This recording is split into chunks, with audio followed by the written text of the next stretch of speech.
What's up, guys? My name is Gabe. I am a bodybuilder as well as an NCCA accredited personal trainer. Today, I want to touch on the subject of MainGaining. It seems to be very popular nowadays because people do not like bulking anymore. And I just want to go over how big you can get with MainGaining and give you reasons why MainGaining will not get you big.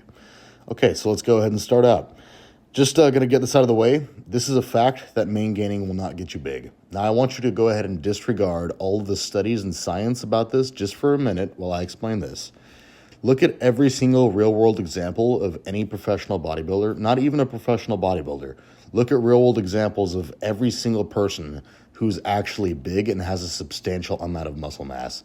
Every single one of them went through bulking and cutting cycles. Not a single one of them MainGained their way to the top.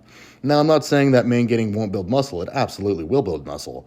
But it's just a matter of how much muscle, if you understand what I mean. Essentially, whenever I comment something about MainGaining, how it won't get you big, I always get this in response to it. Someone always says, muscle is not energy dependent. What is energy? Calories are energy. So you're basically telling me since muscle is not energy dependent, we can eat in a massive deficit and still get jacked. I'm going to go ahead and call bullshit on that. Don't care how much protein you're eating.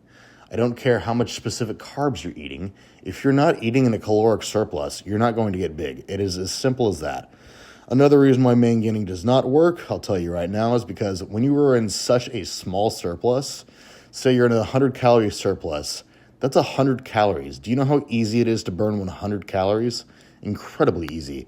If, say, you work a desk job, just a little bit of more fidgeting at your desk, walking to get coffee and coming back to your desk, that adds up throughout the day.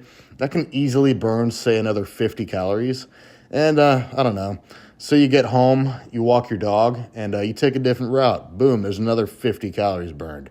There goes your 100-calorie surplus. Now you're eating at maintenance. And besides all of that, I want to go back to the real-world examples again. There's no actual real-world examples of anyone on the planet getting big with MainGaining. Sure, you can gain some muscle with it, but you're not going to get big by any means. Now, it takes a long time to get big regardless, but that comes with a caloric surplus, gaining weight. You can't stay the exact same weight and expect to get massive. It just doesn't work, and I have no idea where these people's brains are at when they think that they can just eat at maintenance and somehow get massive. This whole MainGaining thing stems from wanting to be aesthetic and pretty year-round, which doesn't really happen, and it doesn't work very well if you're actually trying to be a bodybuilder and put on substantial amounts of size. It only works if you're trying to be a skinny aesthetic kid and you don't want to get very big, which, if that's your goal, that's totally fine. I'm just saying right now, if your goal is to be an actual bodybuilder and you want to compete, you want to push your body weight up, it's not going to work. Anyways, I hope I got my point across. I promise you guys, MainGaining will not get you big. It'll add some muscle, but a very minimal amount at most. If you guys found value in this content, I would ask that you please subscribe and leave a like on the video. I appreciate you guys watching, and I hope you enjoy the rest of your day.